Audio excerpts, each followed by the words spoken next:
Virtuous Man, a podcast devoted to sharing the lives of men of history, fiction.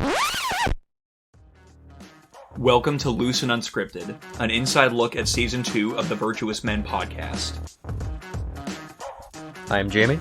I'm Scott. We are the creators of Virtuous Man. We're back for Loose and Unscripted, where we go through each virtue and the man who exemplified it. So Season 2. Season 2. Here we are. Done. It only took 5 years. Yeah, little less than Season 1. That's the problem when you have like quantity or the whole argument of quality over quantity. That's definitely something that we struggle with because we really want to get more episodes out there, but we don't want those episodes to not be as good. So you kind of make sacrifices unless you're a prodigy, which I'm not. Yeah, we're not there yet. So, I mean, episode 1, let's start there. Yes, episode 1. The obvious spot to start. So you did Tecumseh. The legendary Tecumseh, yes. For the virtue of unity. That's right. So, why Tecumseh for unity? And talk about the episode, and then you interviewed Peter Cozzens. I did, yeah. So Peter Cozzens is a prolific author. He's written a lot about American history and a lot about the Indian Wars in the East and the West. And was very happy to get an interview with him just because he's written so much. And one of his last books, I think, had thousands of reviews on Amazon. So that was a real thrill. Someone who is well known for that sort of thing. And I first learned about Tecumseh from the History Channel series, The Men Who Built America, Frontiersmen. And watching the series for the first time, I had no idea who Tecumseh was. But as I was watching it, I was just really impressed by the ability that he had to unite not just his people, but many other warring tribes. Because, I mean, it wasn't like Native Americans were just one core group of people. Like, they were widespread by different tribe and different area. And the fact that he had the power to unite so many of them in this one unified cause was pretty remarkable. And then the more I researched about him and the more I learned, the more I just learned what a remarkable man he really was, aside from his ability to unite people. I mean, we could have easily done him for the virtue of leadership, I think. I think he exemplified everything that a good leader should be. It was interesting to me when I listened to it because we think of that time period of, War of 1812. We all learned about that war in elementary school, but in history, you usually read about the victors for the most part. So it was interesting for me to get to see the other side of that war, to get to see the Native American side and see how that all went into play as well, and to hear about the Shawnee tribe, right? That was the tribe he was in. Yeah, I mean, and I think just in doing this project in general, you just learn about how little you were taught in grade school. That's one thing this entire project has really taught. It's taught me how little I was taught, I guess. Like, I don't remember ever hearing about Tecumseh in grade school, despite his importance in the War of 1812 and just for Native America in general. No, it was a really interesting episode to listen to. So you said when you first thought of Tecumseh to do, you had heard of him, but you learned quite a bit through research and obviously interviewing Peter Cozzens. Yeah, well, and initially we had another person we were going to interview, right? And we reached out many times to try to make that happen, but for whatever reason, it just never panned out. So Cozzens was kind of it was one of those ones that just happened really quickly, where we just found a prolific author, reached out to him, and it turned out he was available. So that was really great to have that, because I was really worried that we weren't going to be able to get an interview for this one. So the fact that we got him was really wonderful. So as far as unity goes, that's not often a virtue you think of right away. How did you come about thinking of unity and kind of talk about why it is a virtue? He was one of those leaders who was fully aware that there's no way he could have done what he did by himself. I mean, he was already a very powerful orator, and he was just a remarkable person that drew people to him naturally. So that made him an obvious candidate for bringing those tribes together for his cause. But I think what was so remarkable about him is that he was fully aware that this could not be achieved by just a small group of people or one man. So to create an entire pan-tribal nation apart from the United States, like, that obviously takes a lot of skill and a lot of a lot of leadership ability. So I think if you look at unity in terms of leadership, I think it becomes very obvious. And that's really what you would want. I would think if you were in that particular position, you would want to strive for unity in everything. That you have a cause, you have you have this goal that you have, and you want to make sure that everyone's on the same page. And like, this is what we're fighting for. So I'm going to unite all of you in this particular cause, and we're going to pursue it. So, episode 2 was John Muir for the virtue of preservation. So you're definitely going to have to, I mean, knowing you the way that I do, I know it's probably pretty obvious why you chose John Muir for this particular virtue, but maybe explain what drew you to him and what led you about to bring this one about. So I'm big into hiking, and being from the Pacific Northwest, anywhere you hike, his name is everywhere here. And Mount Rainier is a place I go quite a bit. And obviously the Muir Snowfield and Camp Muir on Mount Rainier is a place I frequent every year, every summer. And getting to know a little bit more about who he actually was a really cool experience, because you kind of think you know who he is, but then once you do research and talk to experts, it becomes more clear who he was, and also you learn things that you didn't know and didn't expect you would find out about him. So that was really cool, and I was actually in Indiana at the time when I was writing this episode, and I got to go down to Tennessee and visit the Great Smoky Mountains, where he went through. It wasn't a national park, obviously, when he was there, but he went through the same kind of country I was going through, and it was cool to research the episode and also be in the kind of area where he did some of his earliest work and some of his earliest exploring. So that was really rewarding. And I actually did 2 interviews for this one, which was kind of peculiar. We usually don't have 2 for each episode. Yeah, we got lucky this time around. But yeah, so I'd contacted both of these guys, and they got back to me, one shortly after the other, and they both could do it. And, we kind of talked, well, do we want to do 2 interviews? And we decided, yeah, sure, why not?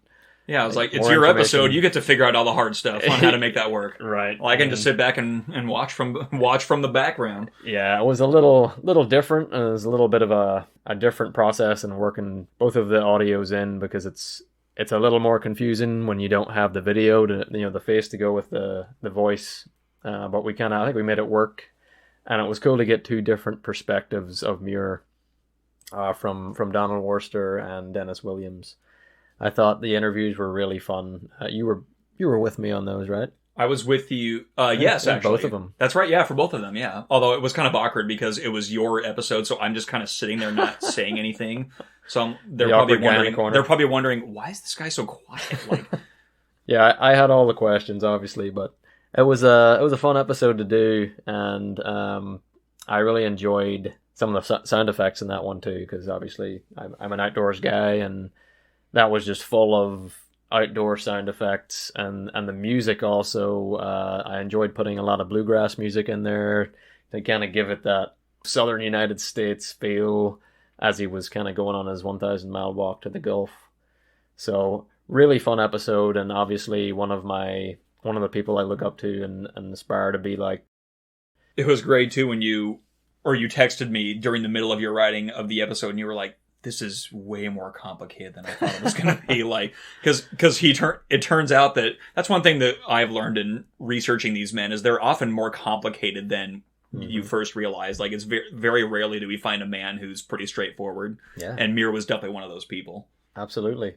It was also very cool visiting you in Indiana and going to the place where he worked before he started his journey, right? We went to the spot. That's right. We went to the exact spot where it's obviously not there anymore. It's been, demolished. It was Osgood Smith & Co. He worked there, and that's where he almost lost his eyesight, where he had the accident.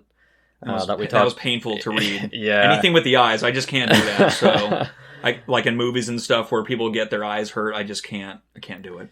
Yeah, and yeah, like I said, it was cool being in Indianapolis while writing that episode, because that was where his journey really started, where he decided, you know what, forget this engineer stuff. I'm going to go off and explore the wild and pursue God and pursue botany. So it was cool to be in the same spot where that all started. So for this episode, you had some additional voices. Can you share who those were? Yeah. So actually, I had this really beautiful lady actually do the voice of Jean Carr, who was Muir's friend and longtime friend. And so my wife Stacy did the voice of Jean Carr, and then actually your dad. That's right. Yeah, Larry. It was a family affair if there ever was one. Yeah. Larry Einig did the voice of Roosevelt. That's right. Teddy Roosevelt, and he did a very fine job. That's right. We've had both your parents on Virtuous Man. That's right. It's becoming a family. Now I got to get my sisters involved and my brothers-in-law and my niece and nephew, but they're really young, so it probably wouldn't work. But yeah, we just got to spread it far and wide. That's right. Well, it was also cool too because we featured them in a couple other episodes as well. Yes, we did. So Stacy also did. My wife Stacy did the voice of Richard Wurmbrand's wife, Sabina. She did it's kind of an interesting part of the episode where she's whispering to Richard, there's this crazy communist get together that they're having, and they're just completely disgracing Christianity, and she gets so angry that she tells him, Richard, you need to get up and do something. And yeah, Stacy did a great job. She did put on a very nice Romanian accent there too, so props to you, Stace. Yeah, she's an underrated voice actress. Your wife is. She'll have to come back for more in season 3. So episode 3 was Jordan Northrup. That's right. Major Jordan Northrup for the Virtue of Initiative, and this was a cool one because this is someone who we met through the project, and talk about that, how we met Jordan, and kind of what inspired us to go ahead and make a podcast episode of his story. Yeah, this one was definitely, of all I think whether Instagram or podcast, I feel like this one is definitely more our episode than just mine or yours. I feel like this one was definitely you and I. I obviously wrote the episode, but just how we came to know about Jordan Northrup was definitely you and I together on this one. So I'm trying to remember how we met him. If I recall, he found out about us and reached out to us, if I remember correctly. Yeah, that's correct. He started following us on Instagram and really liked what we were doing and kind of shared his story, and then we went ahead and made a post about him for the Virtue of Initiative. And then he wrote a book about his story, and it was really perfect to fit in here in season 2. And he was the first person we ever interviewed, and we actually interviewed him twice because first time we interviewed him was over the phone, and that was more just to talk to him about how he exemplified this virtue of initiative. And I don't remember who proposed that initiative was the virtue that he exemplified. I don't know if that was him or one of us, but kind of a joint thing. Looking at his story, it's definitely a fitting virtue, just given the fact that he struggled with alcohol for 14 years and that there's many opportunities for taking initiative to overcome that. His story is very much about having opportunities to take initiative, failing, succeeding, and then ultimately having victory. Right. And not by his own wiles. He constantly gives credit to the Lord, which is very fitting. Right. Yeah, and like you said, we interviewed Jordan way early in this project, even before we wrote the season 1 podcast. Yeah. So he goes way back. Yeah. I think that that's definitely of our Instagram posts. I think that one is one of the best. It's definitely got one of the best graphics. Oh, for sure. Jordan looking very awesome in his Marine uniform. And I remember too, like in looking back when I was working on the episode and looking back over the interview, he mentioned that was one of the things that drew him to the Marine Corps was how cool the outfits looked. Of course. Which of course they do. I mean, how could you look at that and not want to wear that at one point in your life? But so then we interviewed him again when we decided that we wanted to do a podcast episode.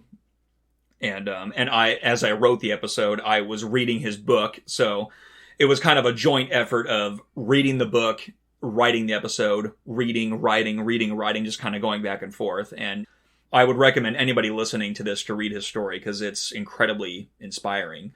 It's such a powerful testament to what the Lord can do in somebody's life. And what's the book? It's called The War Inside. And that he just chronicles his entire journey from young childhood to his struggle with alcohol and how that consumed 14 years of his life and how the Lord ultimately delivered him from that. And it was very moving at times, just reading how he finally just got to that point that so many people get to, of just like, either I'm going to die or I'm going to give this up and keep on living, but it's either one or the other, you know. And so just seeing him make that choice was extremely inspiring. Just reading it kind of motivated me to look at my own life again. So it was quite a tale. Right. That's one of the things I really enjoyed about Jordan and his story. He obviously, his addiction was alcohol, but his main point about having initiative is we all have something that we struggle with, some addiction or something that's keeping us from living out our destiny. I mean, that's one of the themes of Virtuous Men, this living out our destiny and overcoming those hurdles.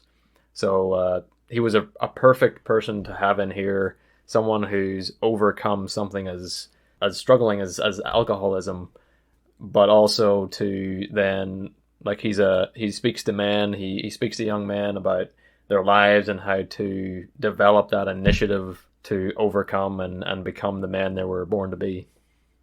Exactly. Yeah, totally. Well, and it's so great too, like what you were saying, that it could be alcohol, it could be sex, it could be drugs, it could be work, it could be anything. Like, his story is universal. Yeah. You can apply it to anything in your life that's holding you back. So that's what is so motivating about it. All right, episode 4. Richard Wurmbrand for The Virtue of Boldness. Yes. So this one was interesting from my perspective because I had never heard of him before. And so maybe explain how you came to know about him and what inspired you to do boldness as his particular virtue. Because boldness is definitely one of those ones where you could pick so many candidates for. There's so many candidates for that particular virtue. So maybe highlight what drew you to that. Yeah, so my introduction to Wurmbrand was actually via a documentary on Amazon Prime. It was a few years ago. I was, flipping through and I saw this Tortured for Christ documentary on Amazon Prime. It's really good. It goes through Richard's story and it's kind of a dramatic interpretation of it. But just told the story of this guy who was just relentlessly tortured for 14 years in a communist prison because he was a Christian and because he refused to be silent and not share his faith with his fellow Romanians. And so when we started doing this project, I thought, well, we really got to do Wurmbrand. And then season 2 came up and I wanted to do him for season 2. And ended up getting in touch with a lady called Mckenzie. And she wrote a book a number of years ago about Wurmbrand. And she works for a publishing company called Christian Focus. They're out of Scotland. And basically, as she told me, the story goes, her parents, when bringing her and her siblings up, they couldn't find any good Christian material for their kids, so they decided to make some of their own. And that's how the publishing house got started, and they're a huge publishing house now, and they've got hundreds of books. And Catherine became an author and an editor for this publishing house. So she wrote a book called Richard Wurmbrand, A Voice in the Dark. And so I interviewed her. It was another one of those interviews where I got up at 1 o'clock in the morning because she's in Scotland and 8 hours ahead of me. So flashbacks back to Martin Kemp. Exactly. Except I wasn't there to share that with you. You sad. You decided not to. Yeah, I had something going on in the sleep department at that time. Yeah, so interviewed her very early in the morning, my time, but it was a really good interview. I got great information from her. She actually, when she was writing the book, she was in contact with a Norwegian guy who had been involved in, his organization had been involved in the amnesty of Richard Wurmbrand when he escaped Romania and came to Norway. They kind of got him out of Romania because he was more than likely going to be imprisoned again and probably killed. So she got a ton of literature and information and about his story, and she used that to write the book about him. Very cool. I know it's an interesting story about the writing of that. Yeah. Well, and I just could tell when we were editing the episode, like I could just by reading it. I mean, because I didn't know anything about him or what he had gone through, so I could just tell by reading it this is going to be an impactful episode. Yeah, and it's a little hard to listen to at times, to be honest. I like to have my daughter, as you know, listen to our episodes. She really enjoys listening to them, but this one, I'm probably not going to let her listen to it because it is there's a few tough moments in there, especially talking about the torture that he went through and just the difficulties he had in the communist prisons. But it's really inspiring to go through all he went through and still have the perspective that he had coming out of it, that he didn't hate these people who did all these horrendous things to him. He still had love and compassion for them and wanted to see them saved. Yeah. Oh, totally. Yeah. Well, and that sort of reminds me too of Tecumseh, is that he never was a hater. Like, he didn't come to hate the white man or anything like that. Like, they had this goal and they went about doing it. So that was also very inspiring too, in reading his story, that he never gave himself over to hatred. So final episode of season 2, episode 5 was your baby, right? Oh, this one was definitely the man definitely of the Titanic. My child, yes. For the virtue of chivalry. So just talk about it. I'll just give you the floor. This one is probably my favorite episode that I've done so far, and just because the subject matter is so incredibly fascinating. Like, the Titanic is one of the most interesting historical events ever, in my opinion. Like, I don't know how you could start looking into it and not be completely engrossed by everything that happened and everything leading up to it. And so, yeah, I definitely went all out in terms of research, I definitely went all out on this one. Like, I watched documentary after documentary, I read books, and interviewed a Titanic historian from a museum that I had the great pleasure of visiting. It's the Titanic Museum at Pigeon Forge, Tennessee, and I went and visited there when I was visiting you, and I just took a little side trip and visited that museum. And it's really interesting too, because Pigeon Forge is very touristy. So to see, yes, it is. Yeah, as you can attest. So you would never expect to see a museum like that in a place like Pigeon Forge. So it was a thrill going through that museum. And one part of that trip that visit to the museum that really stands out to me is, I had no idea that this particular artifact was going to be there. It was the violin of the band leader who played music with his band as Titanic went down, which is one of the most famous stories about the Titanic. So to actually go, and there's an entire room dedicated to the musicians themselves. Yeah. So to go into that room and to see that artifact there, knowing who it belonged to, what it is, and where it came from, and not even knowing it was in the museum at the time, was a thrill beyond words. Just seeing that artifact there and imagining Wallace Hartley and his band playing Near My God to Thee, and thinking that he was playing that song on the violin that I'm looking at that's over 100 years old. I mean, it just puts you right there on the boat. It was pretty remarkable. Yeah, I had the opportunity to go to the museum shortly after you did. And I raved about it. You did. You raved about it so much that I had to make the... You're like, shut up, I'm going, okay. Make the, 400-500 mile drive to get there. And was it worth it? It was so worth it. It was worth it. Thank you. And I love the two displays they had. You're kind of snaking through what would have been, the cabins of the third class. And then it's laid out like the class structure. Yeah, and you get to the stairwell and the water's coming down the stairwell. And you can just get a small picture of what that fear and terror must have been for those people, because they were stuck down there. There really was no way out. Yeah. And then the other one was when you're in the control room up top and you can see the stars. You're looking out the window, and then you kind of walk out on the deck, and they have basically just have a water reservoir, and it's at the same temperature that the water was on the night that the Titanic went down. You can kind of dip your hand in there, and it is so bone-chilling cold. Yeah, I stuck my hand in there just to see how long I could keep it in there. Likewise, and you're just after 30 seconds, completely you can't numb. do it. It's completely numb. Yeah. So it's a great museum, and if any listeners are in the area of Pigeon Forge, Tennessee, go check it out, because it is definitely worth your time. And it was great too, because the person that I interviewed, Jim Myers, he was one of the historians who worked for the museum, because it also has a sister location in Branson, Missouri.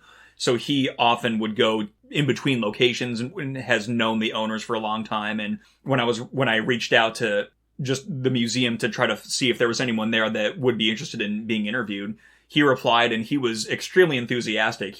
I think he phrased it exactly: "I have the great pleasure of talking to people about the Titanic," which is a great thing to hear. I mean, to me, that's just great enthusiasm right there. So when and he was very enthusiastic in the interview. I was just so impressed by his willingness to just talk. Like, he was one of those people that you could imagine him just being able to talk about this particular subject for hours and not getting bored, which is really what it was like to research the Titanic. Is I was completely engrossed from beginning to end, just learning so much about it and just how brave those men were. Because, I mean, just the more you research it, you are fully aware of how horribly tragic it was, but also how incredible it was that these men displayed such chivalry. And it still stands as a testament today. Yeah, and as far as chivalry goes, kind of talk about why the Titanic is known for it specifically. Well, I think just because a lot of the men became aware far too late, unfortunately, that the ship was going down. When the ship was sinking, it wasn't like you see it in movies, or you'd imagine it, where the iceberg impact was this huge explosive thing where, I mean, a lot of people didn't even feel the impact at all. So when there were rumors going around that they struck an iceberg and that they were sinking, a lot of people just joked about it and they didn't treat it seriously. So when it got to the point where the ship was sinking, by then it was too late. And the men had a choice to make. Are we just going to save ourselves? Are we going to just go down with the ship like gentlemen? Or are we going to do whatever we can to save as many people as possible? And all of the men did one of those things. And there were plenty cowards that night, but there were plenty brave people as well. And, I mean, there's so many stories. I mean, you could spend your entire life looking into stories of men who displayed chivalry, even in the smallest of acts, whether it was giving up a lifeboat seat, or giving up a life jacket, or leading people out there, or even when they're in the water. Like, one particular story that struck me was the priests who were on the ship, and how a few of them were giving people last rites and hearing confessions while they're freezing to death in the water. I mean, what kind of people do that? I mean, can you imagine anybody doing that today? And the fact that it even wasn't that long ago. So, I mean, we're far enough removed from it that it's old history, but it really wasn't that long ago when you think about it. So it has that sense of immediacy when you're looking into it. Yeah, one of my favorite parts from the episode is the story that Jim Myers tells about the man who was swimming in the freezing water, and he swims up to a lifeboat and asks them, "Do you have room for me?" And they say, "No, we don't." And instead of, what would be any human reaction to that, cursing them and "what is wrong with you people," he just says, "All right, God bless you." I thought was an incredible little piece of the whole story to find out. And there's so much of that. So in the Titanic, when you start researching it, there's so many of those little stories of courage and chivalry and hope and all of it. I mean, I think, and that's the reason why the Titanic continues to fascinate people to this day, is that human element, that there's something there that we can all relate to in some sense. It was also cool too, because my dad is featured at the end of Titanic, or I guess not the end, but he's featured a little bit in Titanic as one of the survivors. That's right. Yeah, your dad had quite the cameo appearance in season 2. That's right, he did. I know, I joke with him, like, your narration I mean, I just keep going back to that. That was just the greatest thing. And yeah, just listen to it on he looks at me like he knows that his leg is being pulled.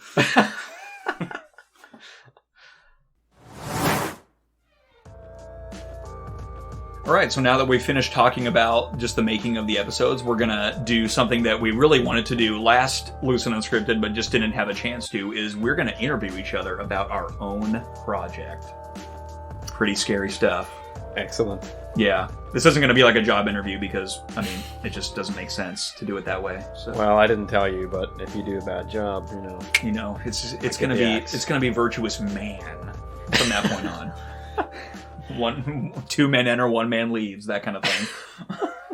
So my first question to you, of your posts that you have written, what is your favorite? I picked 2. Definitely Teddy Roosevelt for the virtue of vitality, because he's just this larger than life figure in history and such a man's man.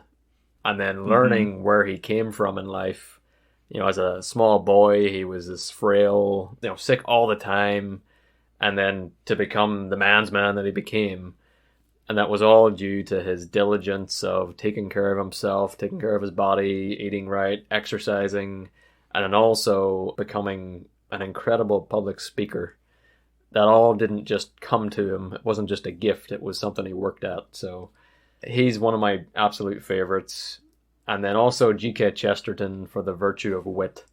I know that's one of your favorite posts as well. That's such a funny post, and it epitomizes Chesterton, because if you've ever read his stuff, it's so witty, it's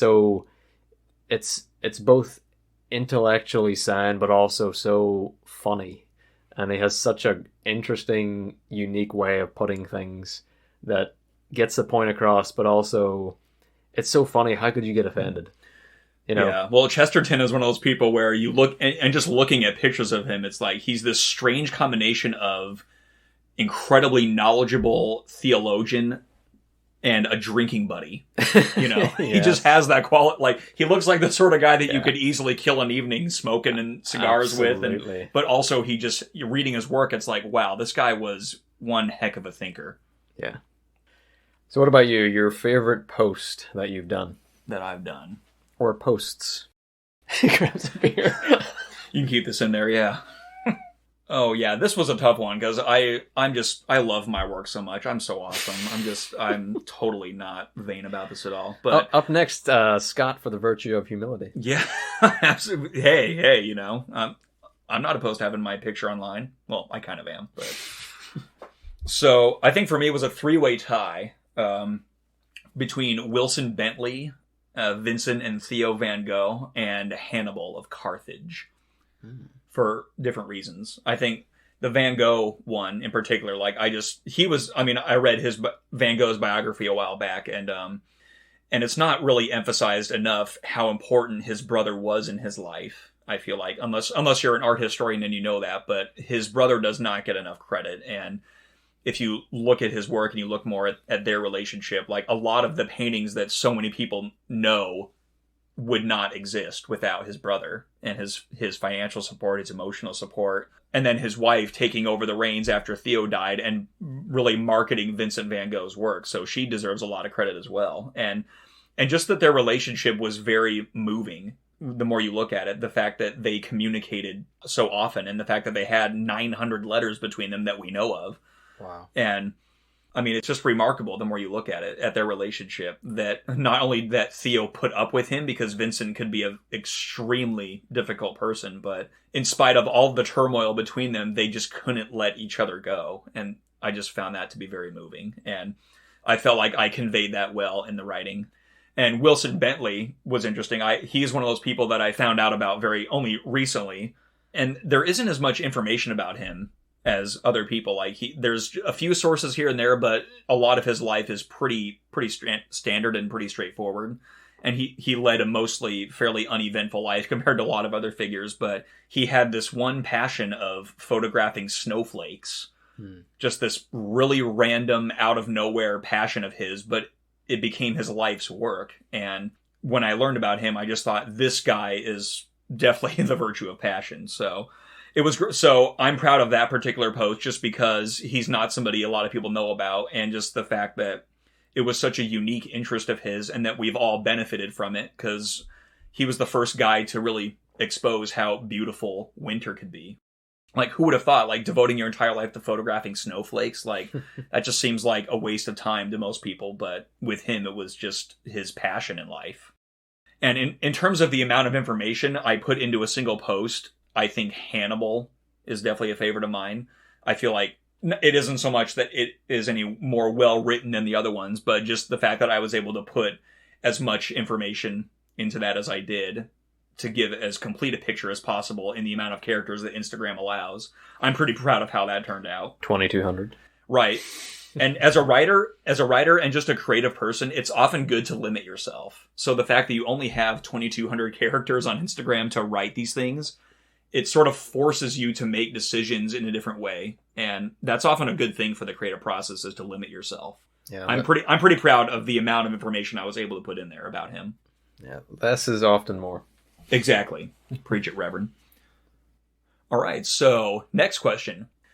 What is your favorite of the other person's posts? As in, not your own.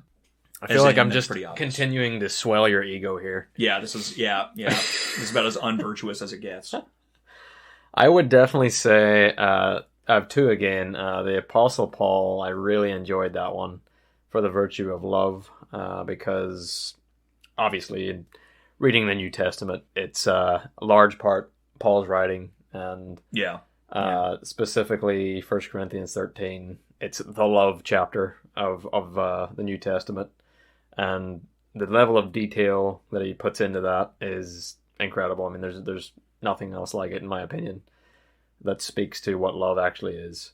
So I love that post. I love the detail you put in there. It was, I believe we did that for Valentine's Day, didn't we? We did, yeah.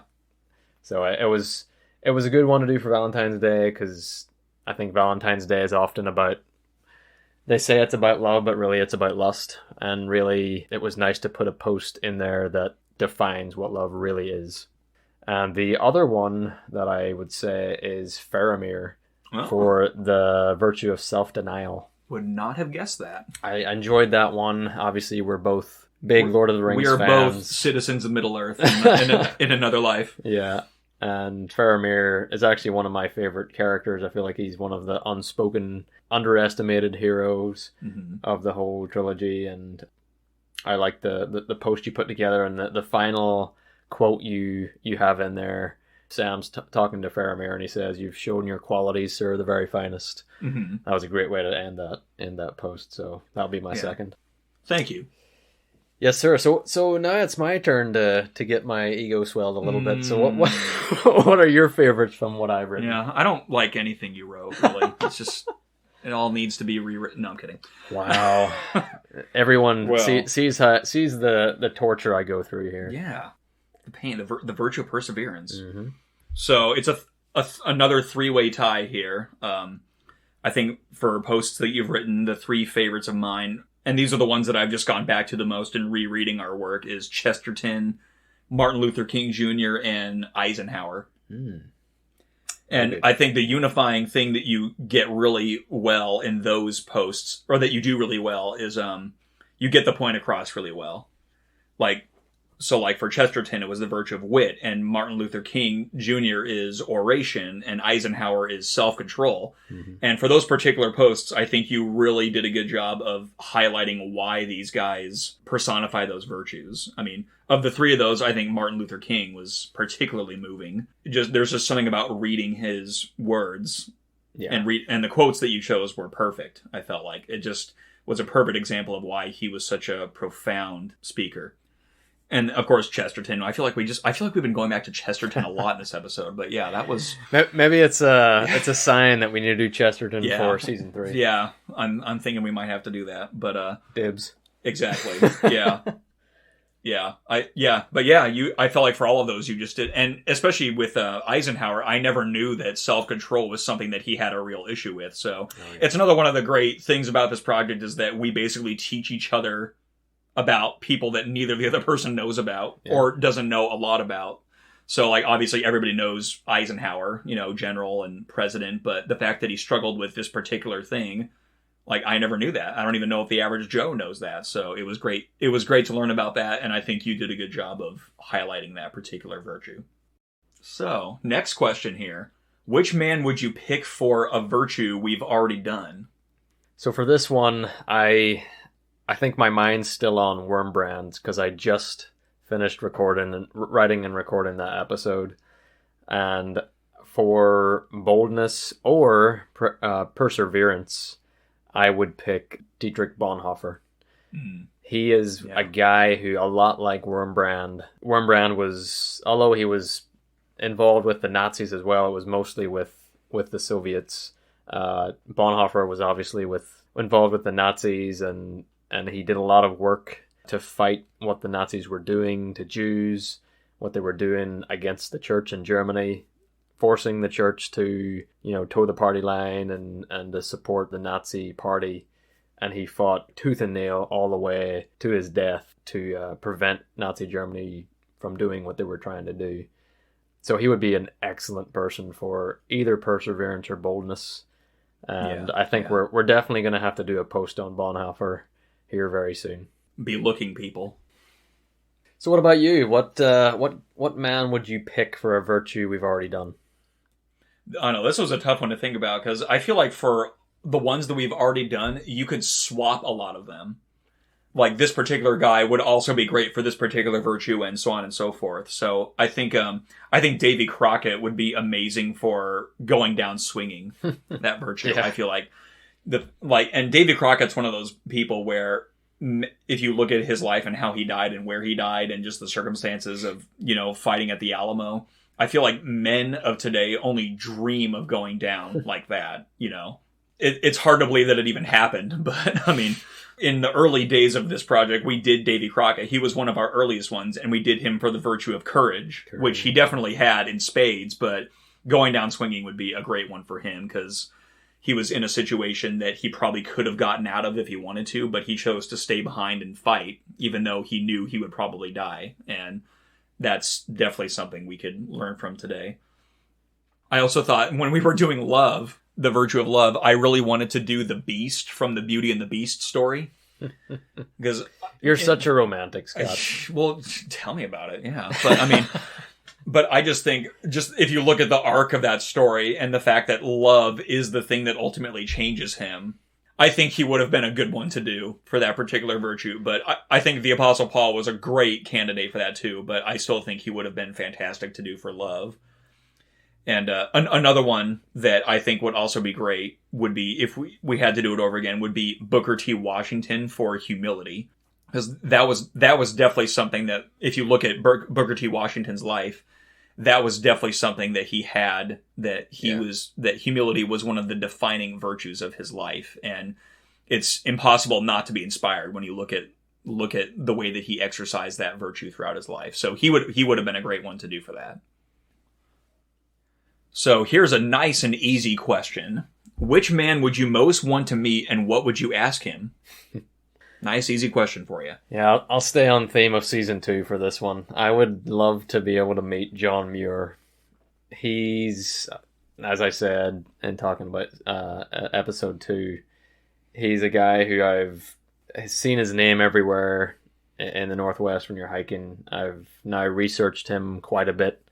And he's such an interesting guy, and he's kind of hard to pin down in a lot of ways. But one thing I would ask him, and this is maybe a little selfish, but I'd ask him if he could take me on a tour of Yosemite. Oh, not selfish at all. Yeah. Yeah, I would have asked the same thing. I would have demanded it. The guy who played such a role in getting Yosemite into national park status, what a guy to take you around such a beautiful place. So. Oh yeah. Have you been to Yosemite? I haven't yet. So I No. I know. Are you kidding me? No, I'm not. Okay, this is news here. I'm sorry. Mr. Outdoorsman has never been to one of the most beautiful places on Earth. Been to many a place, but I've never been to Yosemite. Oh my! Wow. My heart. Sorry, people. This is news. Your thoughts of me my stock just took a dip here. Yeah. Oh, no worry. You'll redeem yourself. We'll do you for the redemption series. So yeah, that would be my person I'd like to meet. Very good choice. What about you?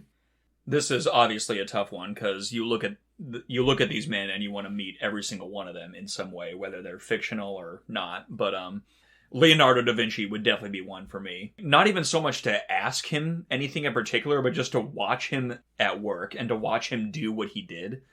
The artist in me would love to just sit there and watch him paint and just see his process, because it was so unlike anything else that people were doing at the time, or even just making a sketch outside, like I would have loved to have watched him just kind of do mundane activities, But I'm sure he would have been a great conversationalist as well. But just to actually watch him do what he did, I think would have just been incredibly fascinating. And you would probably agree with me on this one in a heartbeat, is I would love to have met Ernest Shackleton. Yes, I definitely would. Yeah, just because he's both a hero of ours. He's one of the few that we both have the strongest feelings about. Like, he is, we're both gigantic fans of Sir Ernest, and I would have loved to have met him and just asked him about that particular expedition. And I guess what I would have loved to have known is, what were you feeling during these particular moments? Like, what were you feeling when you realized that this was a catastrophe? What were you feeling like when you were in a tiny little boat on 800 miles of open ocean? Like, what were you feeling like when you realized you had to cross South Georgia and you couldn't boat around to the whaling station, that you had to walk that entire 36-hour journey? Like, what was going through your mind? He's pretty much synonymous with great leadership. So I guess just asking him about what was going through your mind, what drove you to act in the way that you did? Because I want some of that.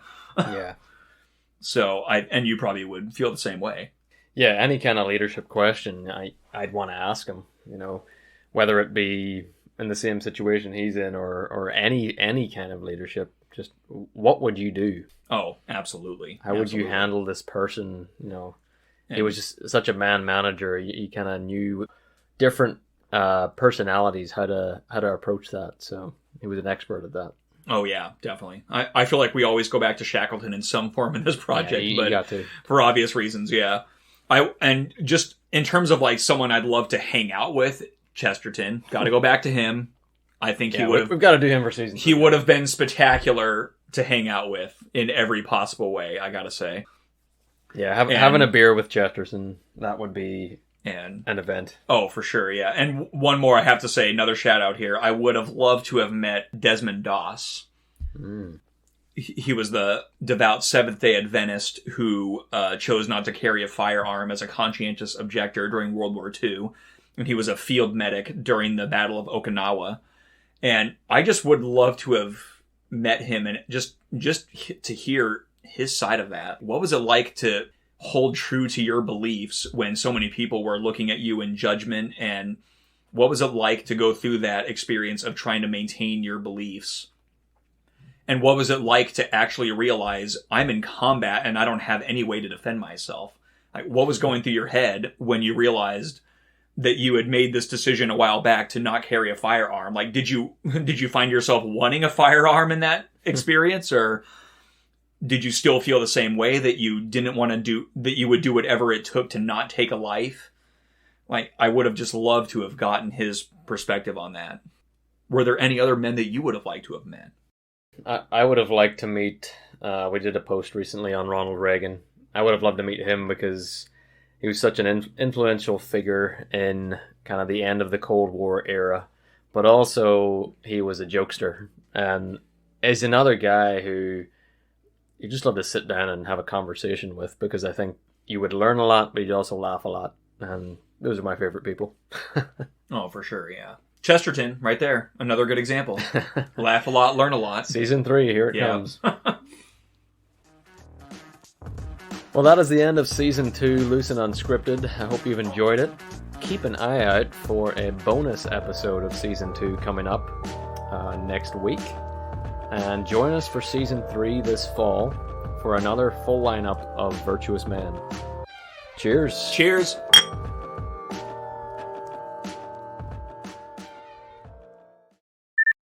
Action!